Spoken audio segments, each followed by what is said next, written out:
यदि वैभव सूर्यवंशी की बैटिंग सी कोई परी कथा होती तो क्या ही बात है, पर हम अखबार वाले हैं। सुबह सवेरे दिन भर की सुर्खियों पर नजर जाती है।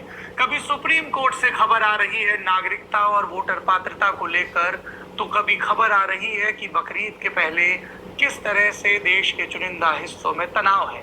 तो इन सब के बीच हमें अपना कर्तव्य याद आता है कि रोज शाम को आपको बताना है कि हमारे प्यारे मुल्क में चल क्या रहा है। क्या चुनाव आयोग अब ये तय करेगा कि आप भारत के नागरिक हैं या नहीं?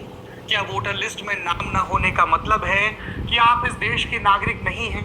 क्या एसआईआर यानी स्पेशल इंटेंसिव रिवीजन के नाम पर लाखों करोड़ों लोगों का मताधिकार छिन सकता है? या फिर ये कवायद चुनाव को साफ सुथरा बनाने के लिए जरूरी है?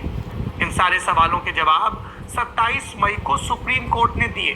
दरअसल सारे जवाब नहीं मिले हैं, क्योंकि 124 पन्ने के फैसले के बाद भी कुछ विरोधाभासों, विसंगतियों की तरफ कानून के विद्वान ध्यान दिला रहे हैं। उस पर बाद में आएंगे। सुप्रीम कोर्ट के फैसले का रुख करते हैं। कोर्ट ने एसआईआर को वैध माना है, लेकिन चुनाव आयोग की ताकत पर कुछ शर्तें भी तय की हैं। इस वीडियो में हम इतनी देर नेटवर्क है, अब नेट बैंकिंग पासवर्ड मांग रीसेट क्यों करूं भाई? मेरी मर्जी है, ये पुराने वाले से करूंगा मैं।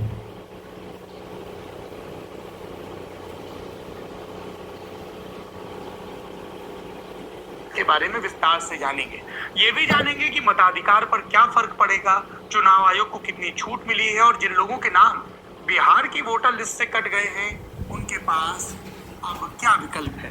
नमस्कार, सौरभ द्विवेदी नाम है हमारा और ये है Indian express Hindi. Voter list का स्पेशल इंटेंसिव रिवीजन यानी नमस्कार साथियों, स्वागत है आप सभी का अंकित इंस्पायर्स इंडिया पर। मैं हूं अंकित अवस्थी और चर्चा हमारे पड़ोसी देश म्यांमार की। साथियों, दुनिया भर के अंदर जब भी कोई दो ताकतें कहीं लड़ रही होती हैं तो वो कोल्ड वॉर की तरह ट्रीट किया जाता है जब वो आमने सामने नहीं लड़ रही होती।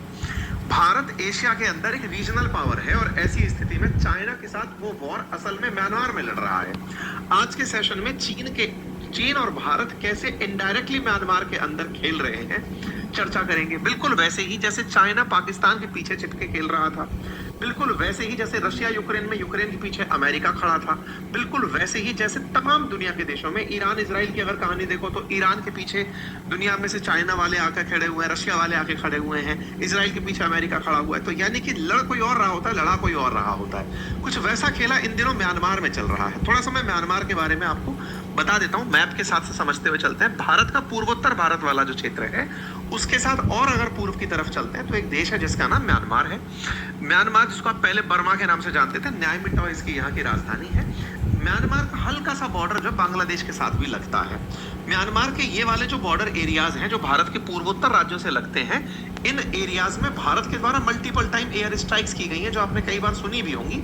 जब कोई यहाँ पर अपराध करके म्यांमार में छुपने चला जाता है तो भारत की सेना वहां जाके कार्रवाई की खबर आती थी, पहले भी अपन ने चल जाएंगी।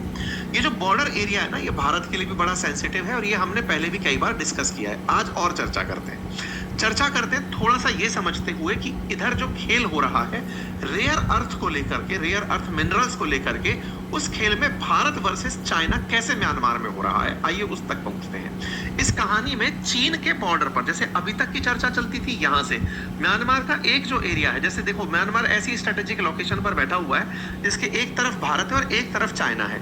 तो भारत और चाइना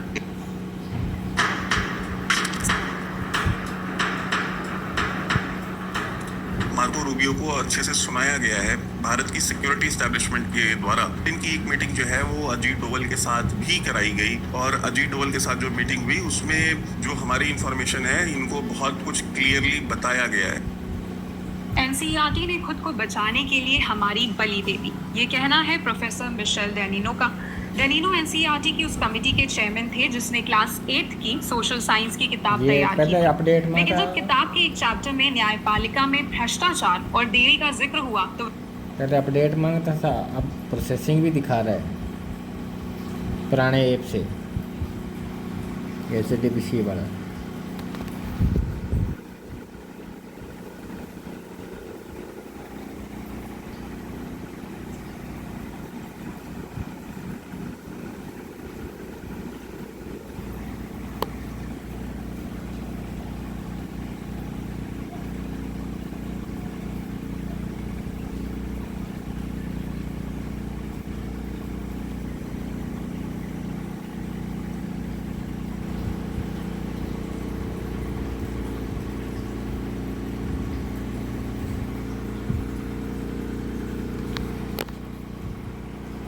विवाद खड़ा हो गया। नेटवर्क लो स्थिति है ऐसी क्या है कि आज ये दिन आ गया है कि हमारे प्रधानमंत्री को इस तरह की अपील करनी पड़ रही है। जनता को किन चीजों के लिए आगे तैयार रहना पड़ सकता है? हमारे यहाँ शुरुआत तो पहले ही हो चुकी थी, लेकिन चुनाव ने उसको ढका। क्या इंडियन इकोनॉमी इस वक्त खतरे में है?